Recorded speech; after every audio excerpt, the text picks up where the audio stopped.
예, 목요일장 11시 20분 가까워지고 있습니다. 오늘 목요일, 내일 금요일 엔비디아 실적 끝나고 눌려있는 상황에서 조금 이제 들어 올려야 되는데요. 예, 오후장 기대를 해보면서 오후장 터닝포인트 잡아보겠습니다.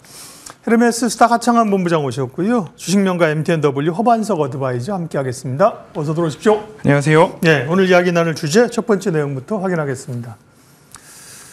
예, 깜짝 실망해도 시장은 실망한 반응을 보였습니다. 엔비디아의 실적을 어떻게 해석할 것이냐, 더 중요한 것은 이후의 시장 대응은 이제 어떻게 해야 될 것인가. 하창한 본부장님. 네.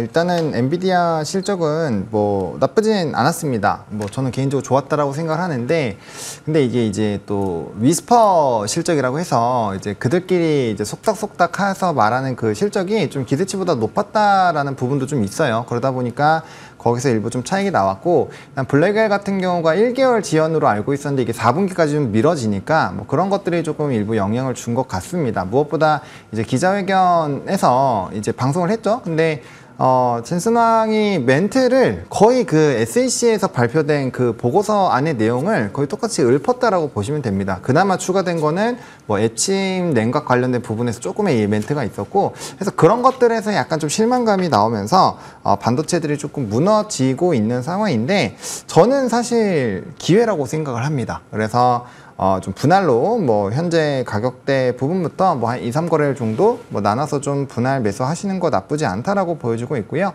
그다음에 반도체가 좀 쉬어가니까 아무래도 뭐 2차 전지, 바이오 이런 쪽이 좀 강하게 움직이는데, 본격적으로 금리 인하 관련된 뭐 이제 다시 한번 BBIG 이런 좀 단어들이 뉴스에도 많이 등장하지 않을까라고 보고 있는데, 뭐 그런 쪽이 지금 수급이 좀 돌고 있습니다. 그래서 단기적으로야 그렇게 되겠지만 일단 반도체가 움직이지 못한다라고 가정을 한다면 사실 지수 상단은 좀 많이 내려와야 되거든요. 왜냐하면 삼성전자랑 하이닉스가 시가총액에서 차지하는 비율이 있기 때문에, 그래서 그런 것들을 조금 생각을 해보셔야 될 것 같고요. 일단 기본적으로는 좀 금리 인하 그리고 새로운 산업군으로 약간의 순환매가 좀 나올 수 있다. 그래서 반도체 쪽을 계속 보실지 아니 이런 순환매를 노릴지 그거에 대한 의사결정만 해주신다면 충분히 좀 대응하기에는 나쁘지 않은 시장이다라고 정리 드리겠습니다. 네. 오히려 이제 매수의 기회로, 물론 분할 매수이긴 하지만요, 말씀하셨고요. 허반석 위원님은 어떻게 보세요? 시장이 왜 이렇게 좋은 뉴스에도 과민 반응하면서 끌어내린 것인지, 이후의 흐름들은요? 많이 올랐기 때문에 또 차익 매물 출회에 대한 압박도 심한 것 같습니다. 엔비디아가 최근 저점과 고점을 본다면 15거래일 동안에 약 45% 상승이 나왔습니다. 그래서 엔비디아의 실적 발표에 대한 부분들은 예상치와 실제 여러 가지 데이터들은 오늘 하루 종일 새벽부터 보셨기 때문에 이 정도로 말씀을 드려도 될 것 같은데, 결국에는 예상치보다 얼마만큼 추가적으로 서프라이즈가 나오느냐. 그래서 우리가 쉽게 말해서 슈퍼 서프라이즈에 대한 부분들, 그 다음에 분기별 성장 속도에 대해서 100%대의 성장 속도, 성장률들을 보이다가 이제 75%대 두 자릿수로 조금 내려오고 있는 모습들을 보이고 있는 상황 속에서 시장에서는 앞서 말씀드렸듯이, 앞서 본부장님 말씀 주셨듯이 블랙웰에 대한 부분들도 4분기까지 출시 지연에 대한 이야기가 나오다 보니까 다음 분기 가이던스에 대한 우려 까지도 좀 결합된 모습들이 좀 나타나고 있습니다. 하지만 반도체에 대한 고점 징후에 대해서 지난 시간에도 이렇게 말씀드렸습니다. 슈퍼사이클이다. 증설을 해야 되는 것 아닌가? 수요가 공급을 너무 초과했기 때문에 증설이 필요한 슈퍼사이클이다라는 이야기가 나올 때가 비로소 반도체는 고점에 대한 시그널이 나올 뿐, 지금 상황에서는 오히려 DDR5 등 D램까지도 여러 가지로 가격 상승이나 수요의 증가에 대한 기대감들을 좀 맞춰볼 수 있을 것 같습니다. 언제든지 반발 매수가 나와도 이상하지 않은 엔비디아의 주가이기 때문에 보유자분들께서는 오히려 반발 매수에 대한 기회 또는 반발 매수에 대한 기대로 홀딩해 가시면서 장기적인 관점에서 보시겠지만, 우리나라 반도체에 있어서는 오히려 매수 기회다라고 같이 말씀을 드리고 싶습니다.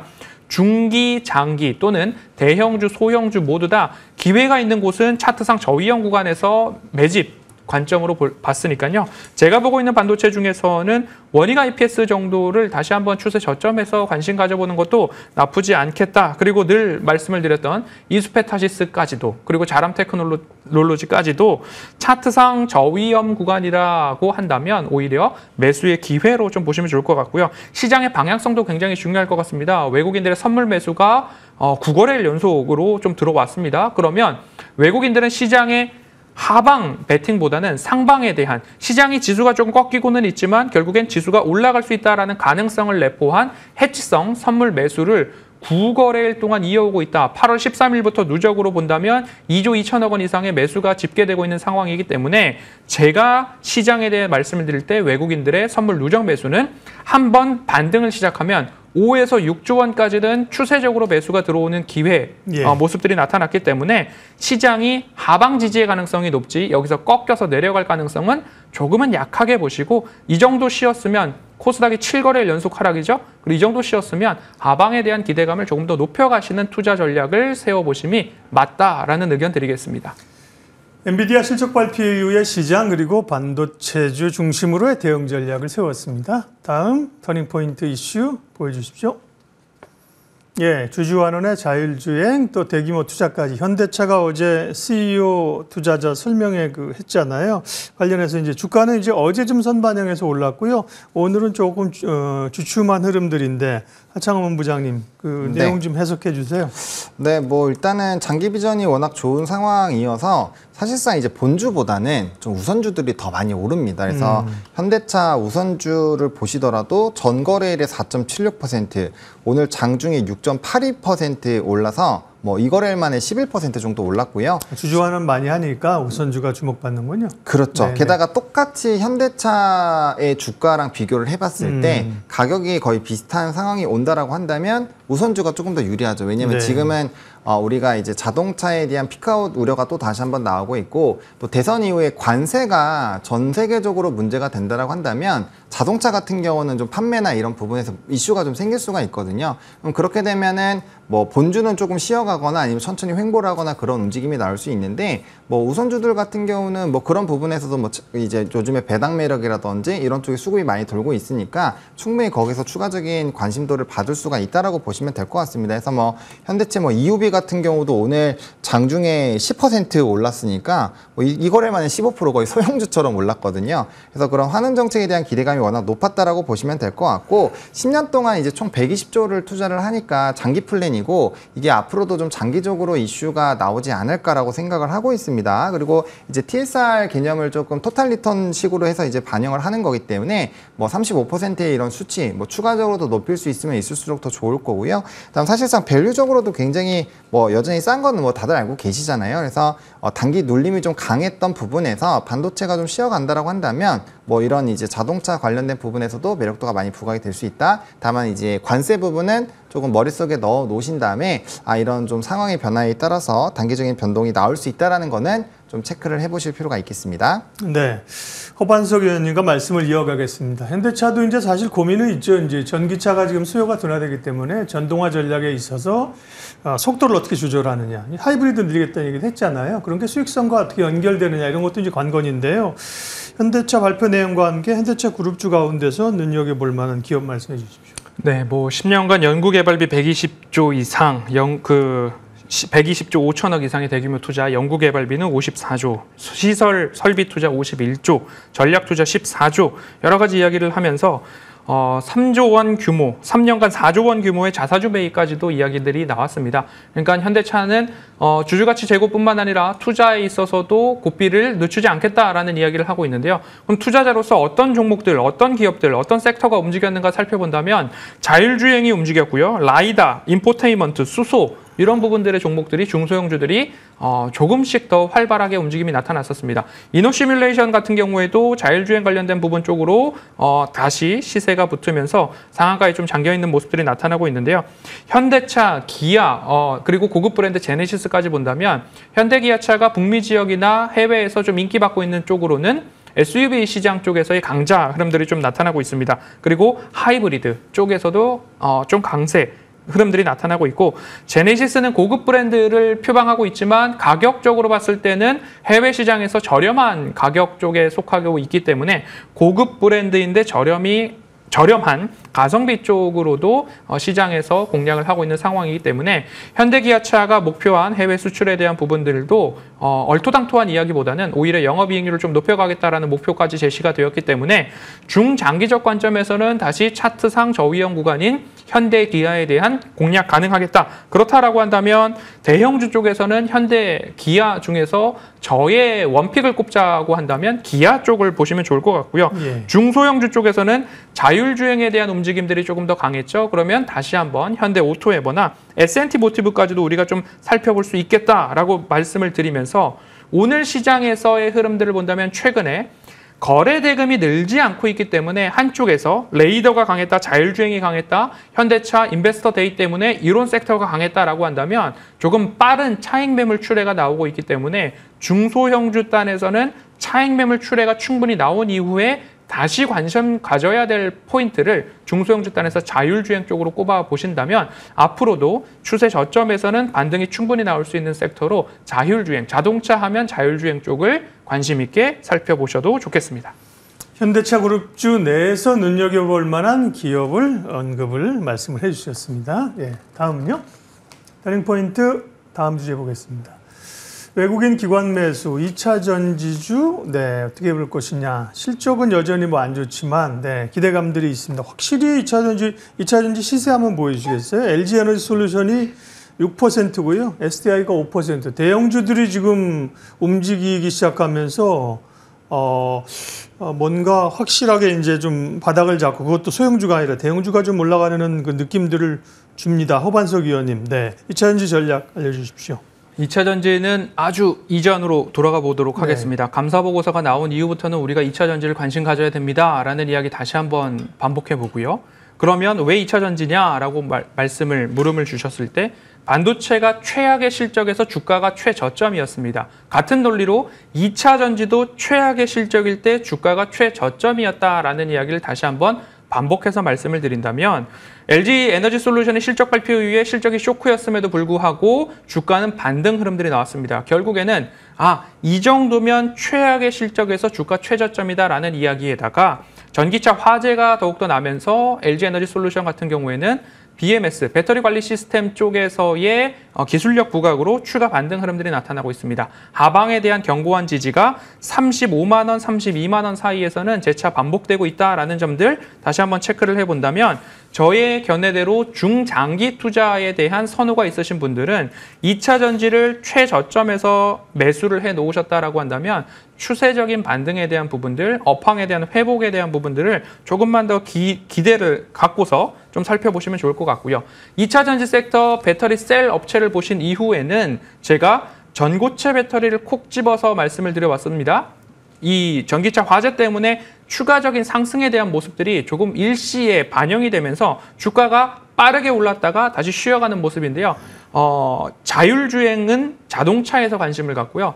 배터리는 전고체를 관심을 가져야 된다라는 그 섹터 안에서도 유망한 세부적인 섹터를 한번 우리가 꼽아본다면 전고체 배터리에 대한 관심도 이어갈 수 있을 것 같습니다. 선호주로는 이제는 배터리 화재에 대한 부분들도 조금은 사그러들었지만 아직까지 시세가 끝나지 않았다라는 느낌으로 본다면 민테크나 나노팀, 덕양산업, 한중 NCS 그리고 나서 배터리 화재 진압 솔루션을 발표했던 엠젠 솔루션까지 차트를 길게 열어놓고 보신다면 하방에 대한 그 모습들이 추가 하락보다는 반등의 자세가 나올 수 있는 차트를 보시고 그 안에서 선호주 안에서 투자의 아이디어도 떠올려 보시면 좋겠습니다. 네, 2차 전지 전반적인 시각과 또 전고체에 대한 주목 포인트까지 알려주셨습니다. 터닝 포인트 네 번째 내용으로 넘어가겠습니다. 네, 엔비디아 반도체 부진에 제한적인 수급이 바이오 쪽으로, 바이오는 여전히 그 안에서 또 순환매가 나오면서 좋죠. 지금 바이오는 부정할 수 없는데 이제 덜 오른 걸 가야 되는 건지 그런 고민이 있는 거잖아요, 하창한 본부장님.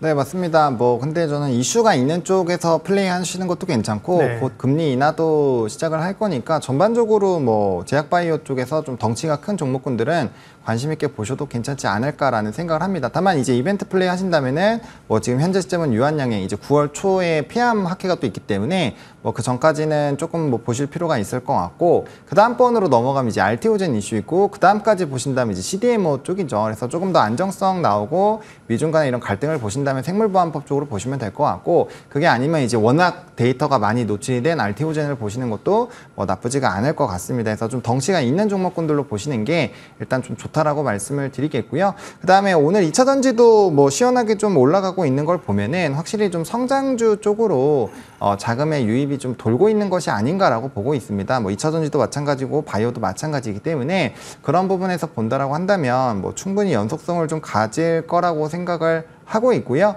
그다음에 지금 현재 시점에서 돈이 갈 수 있고, 그다음에 이슈가 지속적으로 부각이 될 수 있는 쪽이 바이오이다라는 점으로 봤을 때는 여전히 좀 매력적이다. 대신에 너무 급하게 많이 오른 종목군들 같은 경우는 좀 후발로 접근하시긴 좀 어려우니까 만약에 그런 부분에서 바이오를 좀 들어오고 싶으시다라고 한다면 좀 이제 R&D 비중이 높은데 주가가 많이 못 올라간 대표적으로 한미약품이나 이런 종목군도 있잖아요. 그런 것들 바닥에서 매수하셨다가 금리나 수혜가 됐을 때 이제 좀 매도하시는 그런 전략으로 보시는 것도 저는 좋은 방법이지 않을까라고 생각을 하고 있습니다.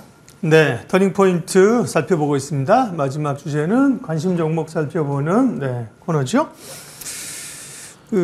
하창원 본부장님 조금 전에도 바이오 얘기하셨는데 삼성바이오로직스를 7월 25일 날 말씀하셔서 삼바가 대장주 성격으로 잘 가고 있는 거죠. 네, 오늘 관심주도 또 제약바이오 쪽에서 골라오셨나요? 네, CDMO 쪽에서 들고 왔습니다. 네. 그래서 ST팜이라는 종목을 좀 들고 왔고요. 사실상 이제 삼성바이오로직스, 바이넥스, 그리고 ST팜, 요게 이제 대표적인 CDMO 종목군들인데, 좀 후발 성격이 좀 있습니다. 그러다 보니까 쫓아가기엔 나쁘지 않다라고 보여주고 있고요. 특히나 이제 바이넥스 같은 경우는 직전 고점을 뚫고 굉장히 좀 주가가 많이 올랐는데, ST팜 같은 경우는 이번에 좀 뚫어줬기 때문에 충분히 연속성을 좀 가지지 않을까라고 생각을 하고 있습니다.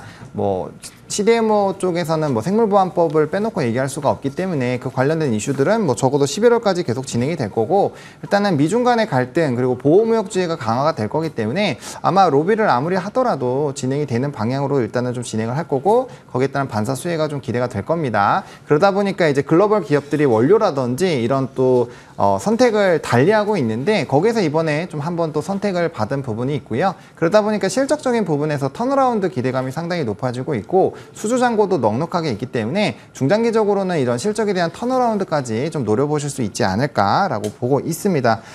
그리고 이제 또 증설이 완료가 된다라고 한다면 또 생산량 자체가 굉장히 좀 늘어나니까 이런 늘어나는 부분에서의 매력도 또 부각이 될 수 있겠다라고 보시면 좋을 것 같고요. 저는 일단 목표가는 14만 원 보고 있습니다. 고가 랠리 좀 유지가 되지 않을까라고 보고 있는 상황이고요. 이게 이제 2021년도 고가를 뚫는 거는 그때 이제 좀 매물대까지 좀 생각을 해봐야 되겠지만, 일단 그 전까지는 조금 상승 기조가 유지가 되지 않을까라고 보고 있고요. 손절 라인은 10만 3천 원 말씀을 드리도록 하겠습니다. 예, ST팜 관심주입니다. 허반석 어드바이저는 인성 정보를 리뷰를 좀 하면 8월 초에 얘기하셔서 좋은 수익률을 지금 기록을 하고 있는 상황들이고요. 네, 인성 정보는 의료 비대면 이런 쪽이었었나요? 소프트웨어 이런 쪽이었나요? 인성정보는 네. 원격 진료, 비대면 진료 쪽으로 말씀을 드렸었는데요.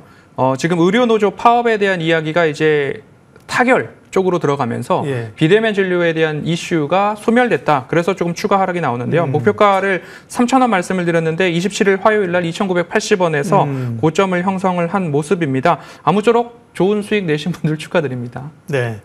자, 그럼 이제 오늘 관심주는요? 네, 오늘은 제가 K3i라는 종목을 가지고 왔습니다. 신규 상장주이기도 한데요. 신규 상장주 이후에 바닥에 대한 지지가 나오느냐 안 나오느냐를 한번 살펴보시고, 거기에 대한 모습 속에서 보호예수 물량이 얼마나 출회가 되었는가, 앞으로 3개월, 6개월, 12개월 보호예수 물량의 출회 가능성은 얼마나 되는가, 이런 것들을 따져서 신규 상장주를 조금 보셔야 되는데, K3i 같은 경우에는 1개월 보호예수 물량, 3개월 보호예수 물량이 2% 내외이기 때문에 대부분 이제 오버행 이슈는 마무리 국면이다. 그래서 9,000원 언저리에서는 하방 지지 모습들이 나타나고 있더라. 좀 보시면 좋겠고요. 공모가가 15,500원이었습니다. 그런데 현재가가 9,000원 하회하고 있기 때문에 충분히 가격적인 매력도도 높다. 그리고 국내 최초의 XR 미들웨어 솔루션 개발 기업이고요. 전시, 미디어, 아트, 제조 현장에서 수주율이 굉장히 높다. 입찰에 참여했을 때 수주 가능성이 80%를 웃도는 기업이기 때문에 앞으로 매출 확대 포인트도 조금씩 관심을 가져보면 좋을 것 같고요. 최근 들어서 딥페이크 관련된 이슈가 사회에 부각되고 있습니다. 그런데 지금 K3i 같은 경우에 유해 차단 프로그램 개발 소식에 한 차례 주가에 대한 기대감들이 조금 더 붙고 있는 상황입니다. 그러면 정리해 보자면 본업에 대한 부분들, XR 미들웨어 관련된 솔루션에서 탄탄한 수주가 일어나고 있다. 거기다가 사회적 이슈가 되고 있는 딥페이크 관련된 부분에 있어서도 하나의 모멘텀으로 작용이 가능하다. 그런데 오버행 이슈가 마무리된 주가 9,000원 하방에서 이제 시작하는 모습들이 될 수 있기 때문에 보호예수 물량이 최대 주주 물량 포함해서 45%가량 의무 보유 확약이 되어 있기 때문에 유통 물량이 적은 것도 하나의 이슈가 될 수 있을 것 같습니다. 목표가는 1,500원, 손절가는 8,900원 말씀드리겠습니다. 예, 조금 특이하게 이제 어떤 트레이딩의 기회가 있다고 이제 보셔서 얘기를 하시는 거죠. K3i 신규주였는데요. 관심주로 언급을 하셨습니다. 오후장 터닝포인트 오늘 여기까지 하겠습니다. 헤르메스 스타 하창환 본부장, MTNW 허반석 어드바이저 함께했습니다. 고맙습니다.